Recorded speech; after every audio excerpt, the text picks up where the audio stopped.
Sales and the Entrepreneur, prepared for and presented at the 2014 Square One Entrepreneurship Training Program. Square One is a program of the Center for Emerging Technologies. CET is an affiliate of the Cortex Innovation Community. Square One is funded in part by the Missouri Technology Corporation. As we get started, I have to tell you there's one thing, Chris, that you said that I can't take responsibility for. I do not have an MBA. Oh, sorry. I wish I could say I did, but here's what I will say. I believe I have an MBA because back in 1999, late 1999, I started a business. So I have played in the entrepreneurial world. I spent 3.5 years starting that business, had a great first year and a half or so, and I made some pretty significant mistakes. So happy to say I've lived it.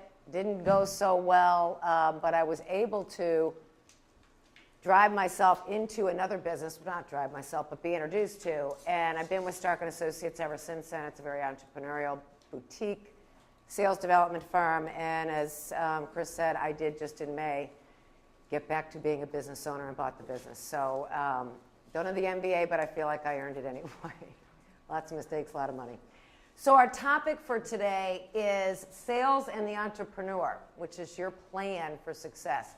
I'm going to talk about some basic stuff, but the basic stuff being things that I want you guys to really think about and do a gut check on what you do or don't have in place today. I'll share with you, I had sold, managed, and led sales organizations for a long time when I started my company, and I did not put a good plan in place. I didn't do some of these things, and I will tell you it was a longer road than it should have been getting started, and it's probably one of the reasons why I didn't make it.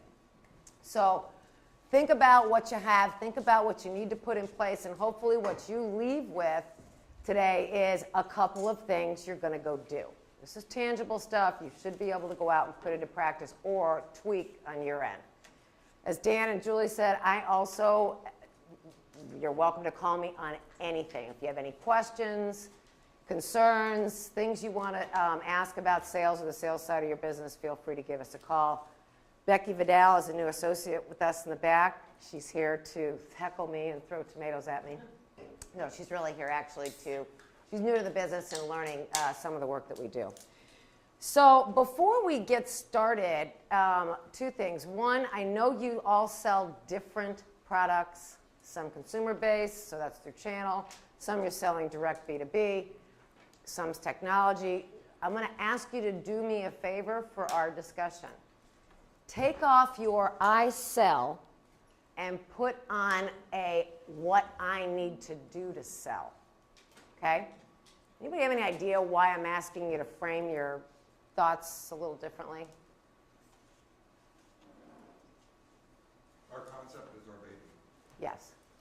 Your concept is your baby, and your concept is, but you don't understand my business. Maybe you're not sure how I need to sell my product or service. Truth in that statement, right? That's true. But the reality is, standard selling is pretty basic stuff. And so if you start with the foundations, you'll be able to tweak them and align them with your business. But if you don't start with the foundations, you put yourself at risk of focusing so much on the differences in how you sell rather than on the standards that you need to have in place to sell. Does that make sense? Okay. So I'd like you guys to maybe one or two of you to volunteer. What are your biggest challenges today? When you think about selling and growing your business, what's your biggest challenge? Pricing. So actually pricing the product, okay, that's not a sales issue, is it? Talking to people. Maybe not. That's more of an operational decision of how you're going to price it. Now, how you deal with price when you're selling is important, right? You don't want to erode those margins. You want to make sure you're getting value for your product. Right. Make sense? Service. Yeah. Somebody else said? I was just going to say, my product is in the ed tech world and trying to get public schools to buy things, buy something new that they don't necessarily or can't afford. You have to show value to them. Oh, that's really a big one, right? You're in the tech world, and people, and that my company was a little bit too, and people don't necessarily know they need it. Really hard to sell something that people don't know they need, right? They have to, how do I differentiate? So think about that and keep in mind that when we talk about differentiation, and you may or may not like some of the stuff I have to say, I'm not so worried about whether you think your product is different. It's whether your prospects and the people that are going to buy your product see your product as different and something they really are motivated to buy. So think about selling as it's all about them, your prospect, your customer, not about you. Make sense? What else? So we'll get into that. What else? I think just talking to people can be hard, right? So like, I know when I first started, I just sat in my car hyperventilating and talking myself into getting out of the car. That the person's not going to kill me, you know, like it's just a conversation.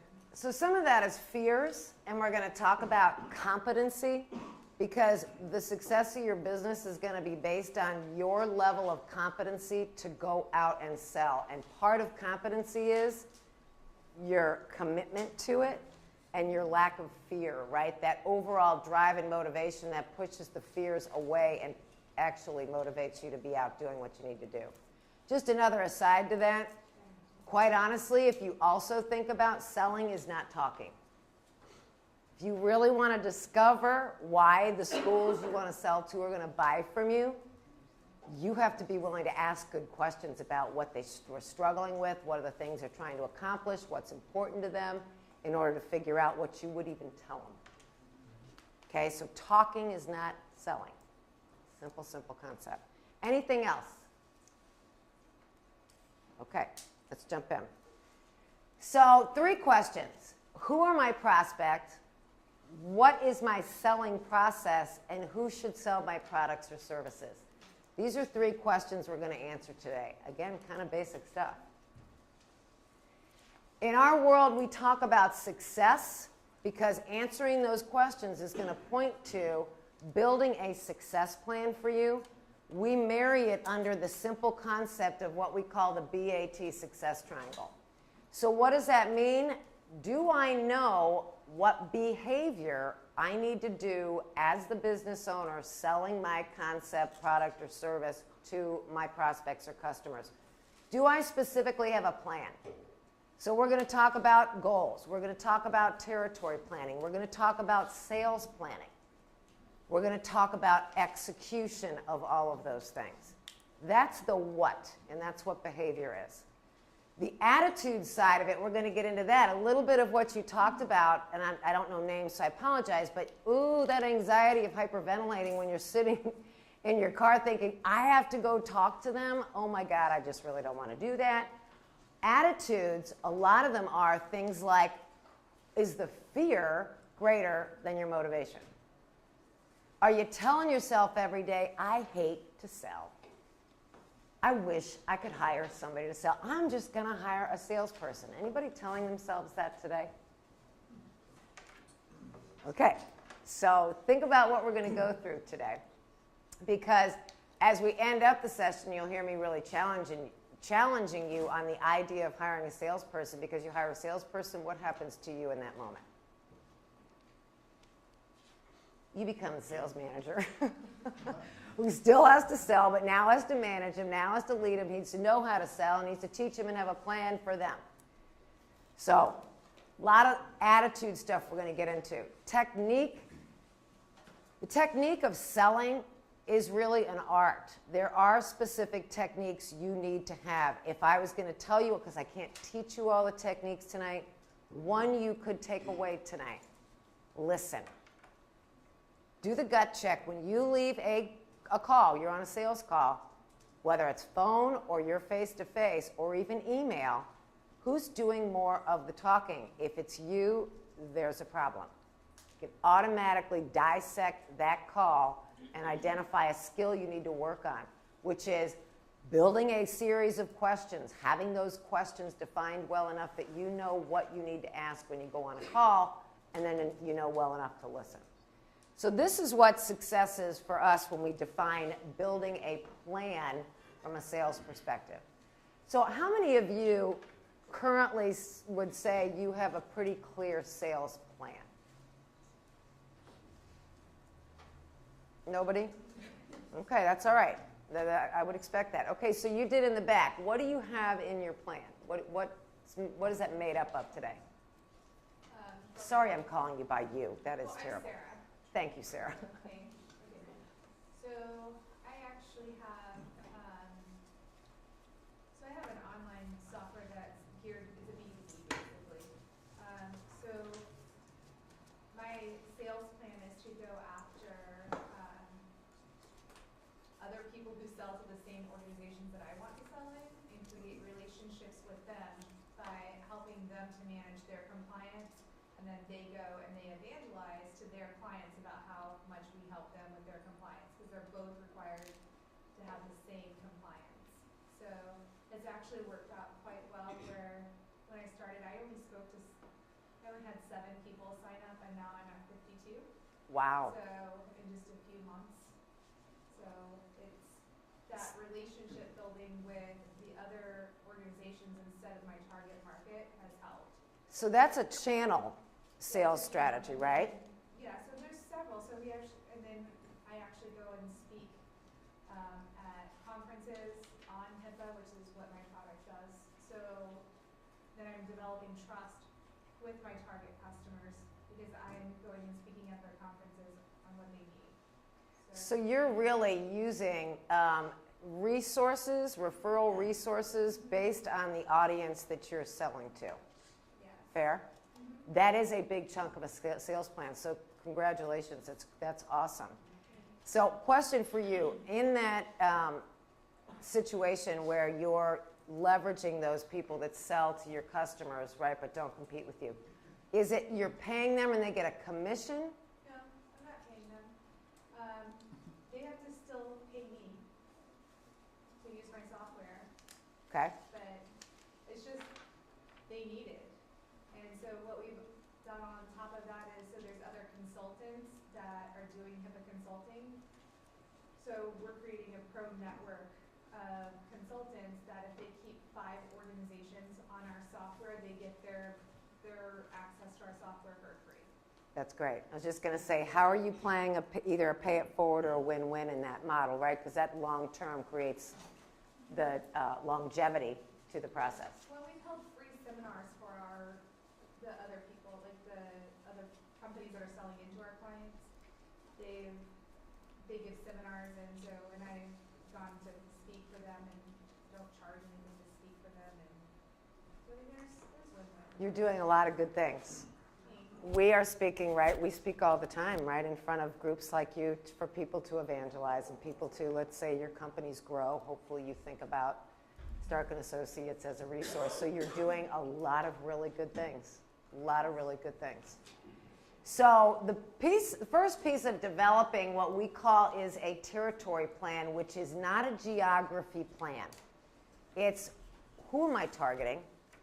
Who am I going after? Who are the ideal prospects that buy my products or services? What happens if you haven't defined that clearly? What if you haven't defined anybody feel like today they're not really sure who should ideally buy your product? Everybody feels like that's pretty clear. Nobody's chasing opportunities that are kind of maybe fit the slot but don't really fit the slot. Yeah, I have multiple different levels of customers and I don't know which one to focus on. So tell me about that. What are the levels? So I have a low-end customer, someone who's willing to pay a small amount per month. And mid-tier customers who's willing to pay 10 times that. And then someone even higher who's willing to pay for a private infrastructure. So it's with how much time I spend on each one of those markets. And how you reach each one.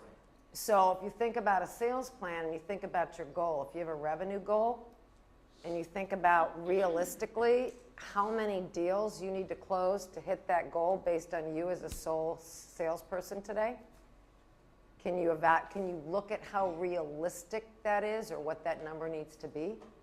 Because that'll help you figure out where you need to focus. Because if you're focusing on a lot of small prospects, takes as much time, often, to sell a small deal as it does to sell a larger deal. I'm not saying the big behemoths of the world and the enterprise rent-a-cars and those big companies, but I'm talking about in a general sense of a target, that might be something you consider. So if you don't have your universe defined, and here's what I mean by universe, it's by geography, it's by demographics, so it's by the type of company or industry, it's by the level of decision maker in the organization. That's a huge one. Don't target the lower level people because you think they're going to take you up the food chain. You're giving yourself an extended sales cycle where, quite honestly, your whole sales process and your ability to reach your goals is significantly at risk. So know what those demographics are. Break it down into a working pool. What do you think a working pool might be associated with if you're trying to target? We talked a lot in the last overview with Dan about content marketing, social media, relationships, creating that relationship side. If you're going to create a pool, a working pool, have you spent the time to figure out where you currently have connections today to leverage and build a pool? Has anybody thought about that? Is anybody leveraging LinkedIn? Are you identifying target companies to go after? And then are you using resources around yourselves to get there? I could target 7,000 companies in St. Louis. Now, when I first started, it was about 70,000 because I was looking at anything from a really small company to the enterprise rent-a-cars. As I evaluated the reality of me being able to sell all of those companies, what did I have to do? Decide where my sweet spot was and how I could, as quickly as possible, get to those companies. So, can any of you think of in your businesses today how you've targeted that working pool? Has anybody done that? Can I actually just ask you a question instead of answering your question? Yes. Okay. So you said you narrowed your pool. Like, how did you narrow out to like define what your sweet spot was? Because I think that that's something that we all struggle with here. Like, not just you, not just me. Like, we all don't know how to, especially early stage. You have, so like, I've had people who are really small come, and then like I've had conversations with really large organizations, and how do you define that? Because it also defines like where the majority of us are in here are IT.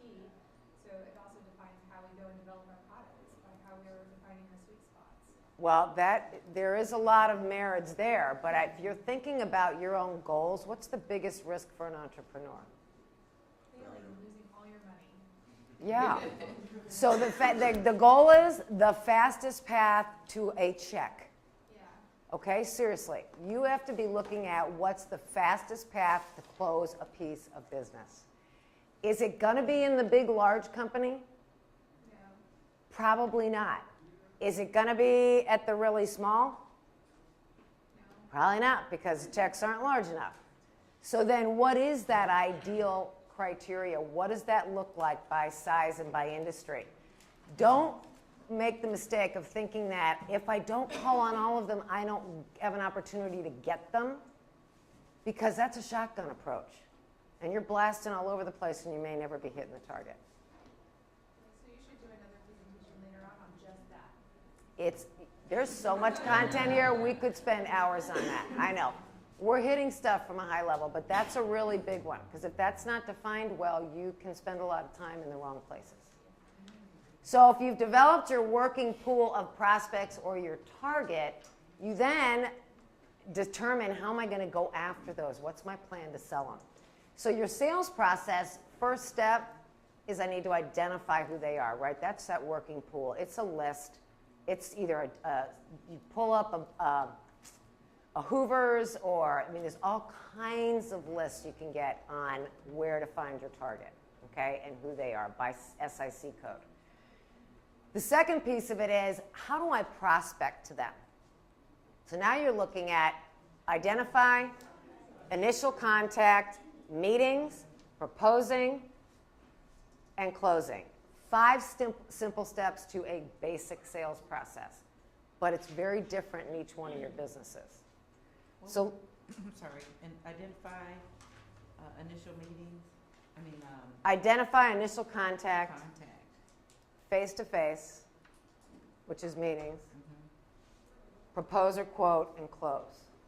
Now, there's a lot that goes into each one of those. So let's start with, and we're going to talk about core behavior. Let's talk about core prospecting behavior. That's the first stage. How do I get to those people I've identified as ideal? What do you think the core behaviors would be for prospecting? You're managing your time, you're busy, you have lots of things as an entrepreneur. They're actively seeking a solution that you provide. That would be a great one to be in your working pool. But how are you going to get to them? Can I ask? How? Roadshow, door-to-door, phone calls, conferences, meetings, entrepreneurial events. See, and there you go. There's a lot of them, but which ones are the ones that are going? That was 4 or 5, and I bet you could come up with a list of 25. So what 4 or 5 are going to be the ones that drive your business and drive that prospecting? For me, it's referrals. It's referrals. Who generates referrals for me? Sarah was talking about strategic relationships, people that don't sell what I sell, but they sell in the same target space that I sell. And I think with that referrals with social media, you could probably see, and if somebody says, wow, this HIPAA regulation is so horrible, and now I have to figure out how to deal with this, any suggestions? And if that's just a Facebook post, and somebody forwards it to you, now you have somebody saying, hey, I saw your post. That's right, and that's marketing. Marketing will drive, right, a lead, an inquiry, which is where the sales process steps in. So that would be a marketing activity, and absolutely social media drives it. But how about if you've got a target list of companies and you go into LinkedIn? Or even industries, you search your LinkedIn if you're good at it, and you've got the premier, then you find out who's hooked up, who's connected to the companies or the industries that I want to do business with. And that starts to create a referral strategy. So you really need to be thinking about the core prospecting behaviors, asking for referrals, building your circle of influence. How many of you could say today you've taken the time to write down all of the people in your life that you have influence with or they influence you? It's a to-do for everybody in the room. The power of the people in your network are the people that you have no idea how they may be able to help connect you. So your first to-do on the referral side is your circle of influence. Second is make a list of what companies or industries sell to your prospect base but don't compete with you. And then go on a hunt to try to find salespeople or business owners, just like Sarah did, that they don't compete with you but they sell in your space that you could create referral relationships with. I met Becky, who's in the back of the room, because she and I were referral relationships about 12 years ago. We met at an event, it was an entrepreneurial event, and through that event we started meeting on a monthly basis, sharing target lists, talking about who we were doing business with, and making introductions. So it was a very strategic path to generating referrals. If you have 4 or 5 of those relationships at a given time, you probably can be assured you're going to generate 2 to 3 referrals a week. So if you have 2 to 3 referrals a week, how many meetings do you think you'd get from that? 3, 4. You probably are going to get, yeah, you can get close to 100%. It's usually 80 to 100% of the referrals that you get are going to lead to a meeting. How many cold calls do you think you have to make to get a meeting? 100? You're right. It's 100. So just think about the math and how often you're going to need to be on a phone dialing, and what your outcomes and outputs are going to be. So build a core prospecting plan. The second piece of this, as you look at the 2 boxes, the outside box is other, the inside box is sales and prospecting behavior. So what do you think core selling behavior is? What would you say falls into that bucket? Nope, not following up. Well, not following up so follow up is a good behavior. Can be if they're qualified. right? Following up on people that aren't going to really buy from you. Made that mistake when I had my business, and I had a company that had my deck, right, on their desk, and they kept inviting me back, talking to me, inviting me back, talking to me. The deck was dog-eared. Well, they never bought from me, but I spent a whole lot of time down there doing free consulting, right? How much time are you spending? So I would say if you're going to track yourself and you're going to build a sales plan, know what your behavior or activities are from a prospecting perspective every week, and know how many meetings you need to have every week. Sales calls. Set a goal and track yourself. If you don't, I'm telling you, I got so caught up in so many things, I wasn't in front of people enough. I didn't have a pipeline that was full enough for me to sustain 9/11 and the dot-com bust. It was a problem, caused it myself. I got nervous, I got freaked out. The more freaked out I got, the less focused I got. The less focused I got, the less this stuff didn't happen. So understand and set the goals of how many deals or how many sales calls you want to be on a week, and understand how many prospecting activities, and track yourself on a regular basis. If you have trouble tracking yourself, you have lots of resources in here. Establish some kind of an accountability partner so somebody is talking to you about focusing on sales. Last piece on here is something we call the killer coaster. I don't know if any of you have ever been in sales before. Has anybody sold other than this? Okay, good. So when you are out there doing a lot of the right things and all of a sudden your pipeline starts getting full, what happens sometimes? Say it again? You miss a play. You miss a play. So what do you mean by that? That means that you've got so much going on that you're not effectively doing none of the taking care of people. So you can actually have so much going on, you like drop balls or kind of lose control. That's one big thing. What else might happen when the pipelines start getting full? So I'm like at the top of the coaster. I've done a lot of good sales calling. The pipeline's looking pretty good right about here. Exactly. Get comfortable. And you feel like, I'm working my butt off. I've got all this stuff in the pipeline. What do you think your chances are of closing what's in that pipeline? What do you think the average salesperson's percent to close is that they typically would say? Low. 10%. Oh, no. Actually, most of them are 50 to 75%. I got that one. I got that. Oh, yeah. So what's the problem if I'm projecting I've got a 50 to 75% close ratio, and the reality is maybe it's 25 or 30? You've got a problem.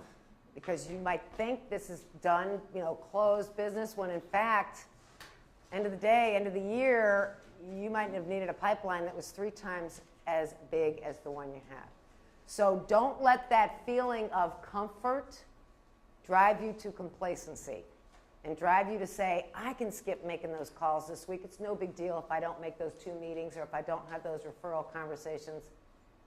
Every week you miss is a chink in your pipeline as you look down your sales cycle, however long your sales cycle is. What were the two words on the slide? Under the outside square of the square is other. The inside is core prospecting and selling behavior. So what are the things as an entrepreneur that fall into the other?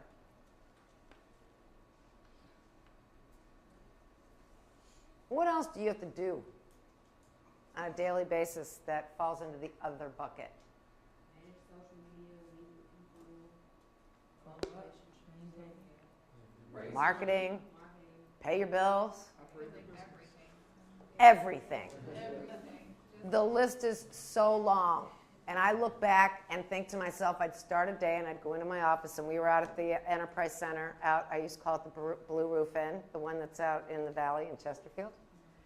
And go in there, my partner was sitting in the office, and we had these 2 little metal nasty desks. Wasn't so nice like all this fancy stuff in here. And we'd look at each other, and we'd start to focus on project, because we had some project work, but guess what always distracted us? All the little phone calls, somebody walking in the door, oh my God, there's an email, shoot, I have to pay a bill. I mean, I don't know about you, but shiny objects are my best friend. So you can decide what shiny objects you chase. And I'm just going to suggest the ones you should chase sit in that inner box. And that you've got them defined, you've got them set, and that you commit yourself to making sure they happen. So be aware of this, because at the bottom of here, and I'm going to tell you, this is when I actually met with a couple of mentors of mine. I was at the bottom of the coaster, and it wasn't so much about complacency as circumstances and mistakes. But at the bottom of that coaster, you have a decision to make. Do you crawl back up? It's a lot tougher the second time than if you maintain a level of consistency and commit to a level of consistency, you'll get there. But if you're not consistent and you're riding this, you're going to exhaust yourself. And you're going to burn yourself out at a certain point. Okay, so prospecting plan, going back to that, key things, referrals, circle of influence. Sarah, I love that you brought up going to conferences, associations. What associations are associated with your prospects? Where do the people who make the decisions to buy your products hang out? Anybody have any sense as you think about that? Where would your prospects and customers hang out? What kind of associations or conferences? Chambers and Okay. hours, PTAs. Chambers or PTAs, good. Selling to the schools, where do yours hang out? From schools, but educational conferences, Yes. and things of that nature. Yes. Lots of associations affiliated with education. Think about nonprofits that do work inside of the schools. So how do you brainstorm on those kinds of ideas? Google is your best friend. Get out and look at where your targets are hanging out. Know the number of calls you need to make, the number of emails you need to send, and how and why you're using LinkedIn. Be strategic about how you're using it. I will tell you, I was working with a client the other day. It's a company that does business throughout the United States and in Asia. And this woman was making calls to probably 4 different geographic areas. She's in my office and she's cold calling. I said, do you take the time to call the people on, Google the people, LinkedIn the people on your list before you pick up the phone? No. I said, why don't we take a minute and just search these 3? So we searched 3. There was connections to 2 out of the 3. First level connections. So she was able then to go to that person, pick up the phone, send an email, either one. Hey, would you be comfortable introducing me to so-and-so? It's a niched business. They're in the food industry. But how focused and how niched is your business that you could very well have people connected to your prospects and you don't know it. So take the time to use it and leverage it. Track it, measure it, and be accountable. This is a heavyweight one. And Sarah, I'm going to call you out again. You said, God, sometimes I sit in my car and I'm really scared to get out and talk to people. So are you the one to sell? You have to ask yourself that question. Because if you really don't want to do it and you find every reason to avoid doing it, your company is significantly at risk. I'm sure I'm not telling you anything you don't already know. So if you think about what does competency mean? This is a quadrant. If you look at the upper right-hand corner, that A quadrant, that would be an A-player salesperson that has all the right attitudes and knows all the techniques and skills to execute. If I look at the bottom left, the C quadrant, that means they are missing attitude, strengths, they have weaknesses in that area, and they don't have the necessary skill sets or all of the skill sets to execute. By the way, about 75 to 80% of the people we evaluate, because we evaluate a lot of people, fall into C. Does it mean they won't be successful? No. It just means that they need some work. They need training, they need coaching, they need development. So if you look in that upper left-hand quadrant where it says B1, that person has all of the skills, but maybe they don't have the attitudes, the desire, the commitment, the positive outlook, a willingness to take responsibility, meaning they don't make excuses. So I'm going to draw something else up here. How many of you are familiar with Stephen Covey? Read his book?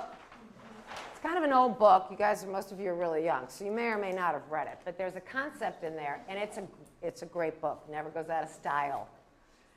And you can get it on anywhere you want, actually. So in that concept, there's a circle of control and there's a circle of concern. When my business was failing, I had a pretty heavyweight circle of concern because it was 9/11, .com. They were laying off technology people in droves, and my business was to develop technology organizations, the people in those organizations. So I found myself worried all the time about the economy, the marketplace, the layoffs. What I wasn't doing is focusing on what I could control. So what are the things that I could control every day that relates to sales?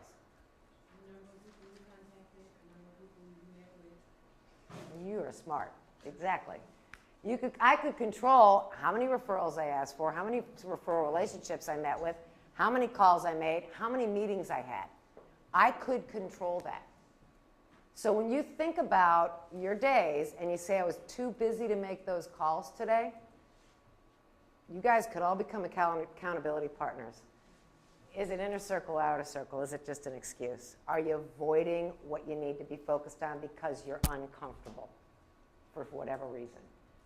So the crucial elements up here, filling in those blanks: desire, commitment, responsibility, which means no excuse making, and positive outlook. So I want you to take a minute. I want you to rate yourself. Here's how you're rating. Do you have a burning desire to sell? Rate yourself on a scale of 1 to 5. 5 being absolutely no question. 1 being, I really hate it. I don't want to do it. Nobody's going to look at this, so be honest with yourself. 2, do I have an unconditional commitment to it? Meaning nothing's getting in the way. Nothing is going to get in the way of me being successful selling. Rate yourself on a scale of 1 to 5. 3rd one is responsibility. Are you an excuse maker? And be honest, I found myself there. Didn't know it was me until I realized it was me, but I was pretty panicked about the economy and the marketplace. So you know what? They tended to be things that came out of my mouth a lot, so much that you become a victim. Don't let your concerns and your excuses become your victim mentality. So rate yourself on excuse making, 1 to 5.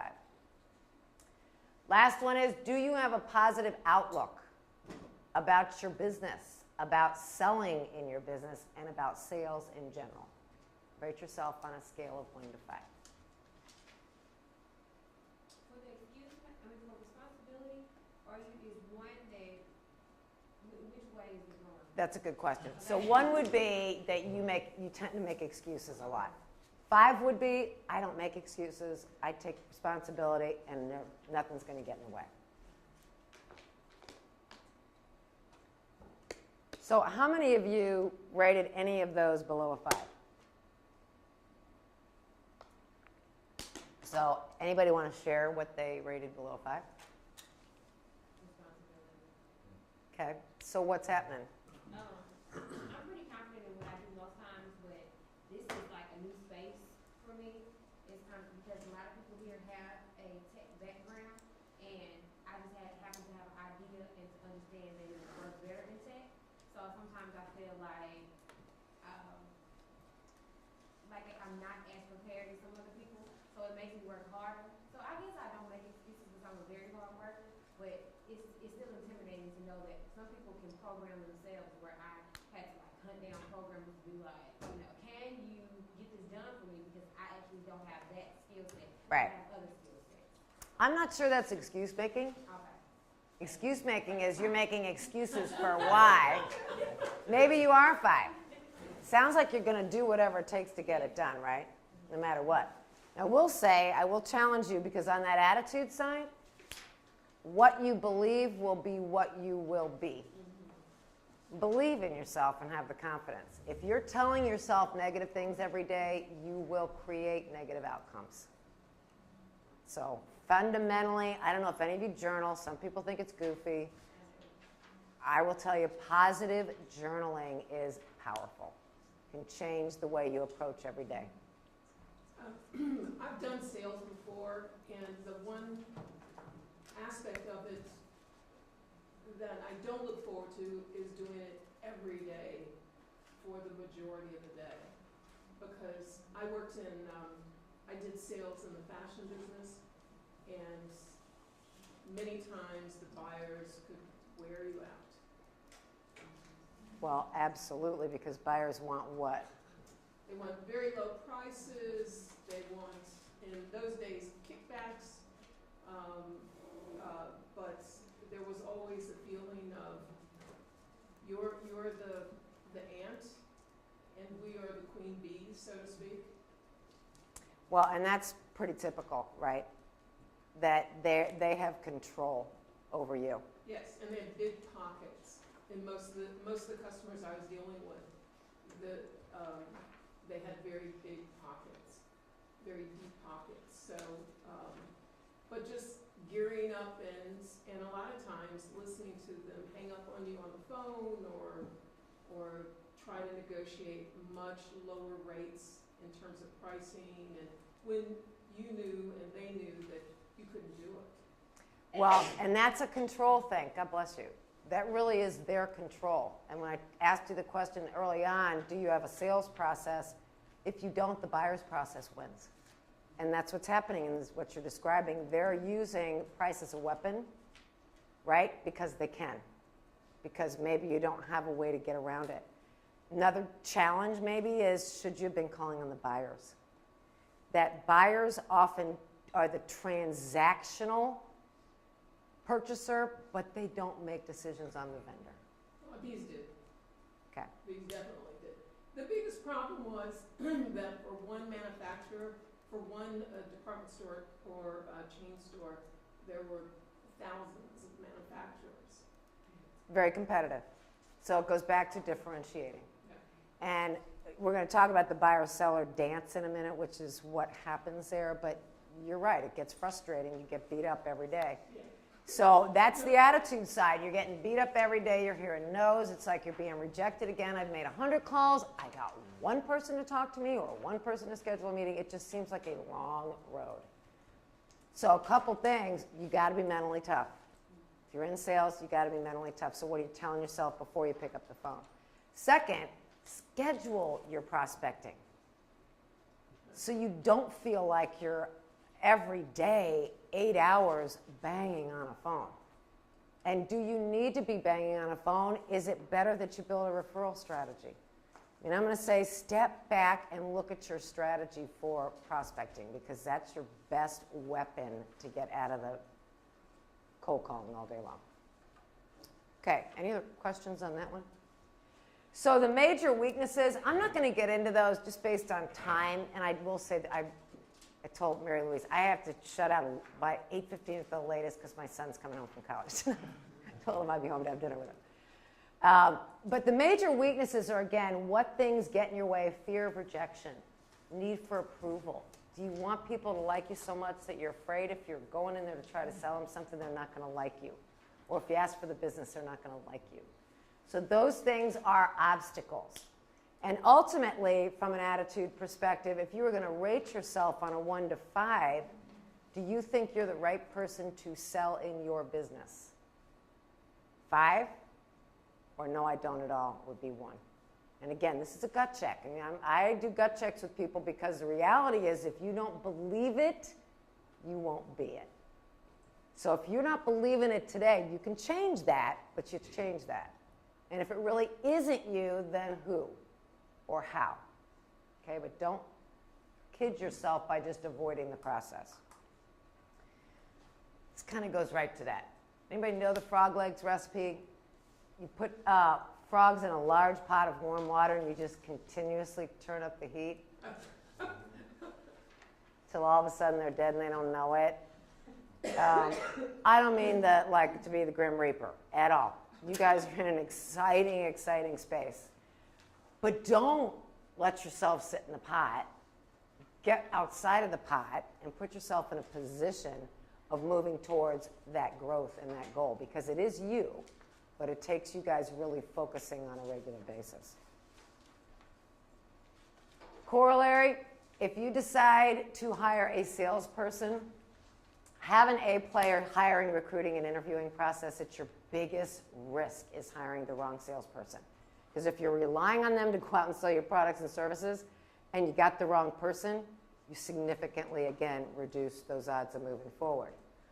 Onboarding is critical. Make sure you have a plan for onboarding them, meaning what training do they need, what skill sets should I make sure they have, whether it's technical on your product or service or whether it's selling skills. Make sure you have a plan on what you expect them to do day 1 through day 90 at a minimum to onboard, but after that they should have a standard territory and sales plan. Beware, if you do, you just became a sales manager. Because it is not easy, it's not less work, it's more work. Because you have to manage them being responsible for growing your business. If you're concerned about your plan, don't procrastinate us, call us. As Dan said, we are an expensive proposition. But you know what? We're pretty good mentors and coaches. If you guys call and you want some advice, we're happy to help you. There's 4 of us in our office that do what we do, and really we help a lot of entrepreneurial companies, so don't be afraid to reach out and ask for help. Question.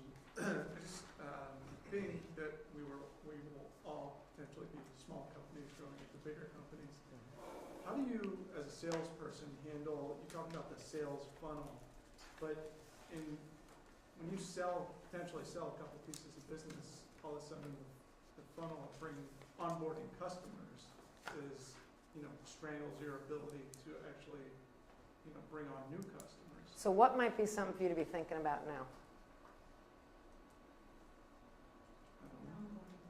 How are you going to onboard new clients and have that figured out and have that budgeted and have that whole plan laid out before you get there. Right, but I think the challenge, I work for a quasi-technology company now, is that, you can, it's difficult to expand and contract constantly. And I guess it's the ongoing struggle that every business has. And isn't it easier to tell a company no than to not have companies in your pipeline? So I'm just going to challenge you to, as much as you can, take that out of the way you think. Mm-hmm. Deal with that problem if that problem happens. Yeah. But that's much less likely to happen than companies that don't have enough sales in the pipeline. Yeah, so that is a really critical component is, you've caught the fish, now what do you do with it? Right. Don't be standing there staring at the fish and not know what to do with it. Exactly. You've got to think about your customer onboarding process as well. And also, I think it's a very good point that you've made that under promise and over deliver. So you need to walk through what that onboarding process is, even if you've never done it before, and try to understand what it's going to take. And then when you get that first customer, make sure they're the right first customer. There's somebody that will forgive you if you make mistakes, but also, if you think you can do it in a week, tell them it's going to take 2 weeks. Exactly. And then get it done in a week. So that's part of your startup process that you have got to define, manage, and control as best as you can. And yeah, you're shooting in the dark sometimes, but the best thing you can do is plan as best as you can and under promise and over deliver. No, that's right. And know your contingencies, right? Know what ifs. Right. What if's your best friend? First customer, be strategic about who that first customer is. Make sure that, most customers are going to ask about you and your other customers. So, don't try to sign up the biggest fish in the pond as your first customer, right?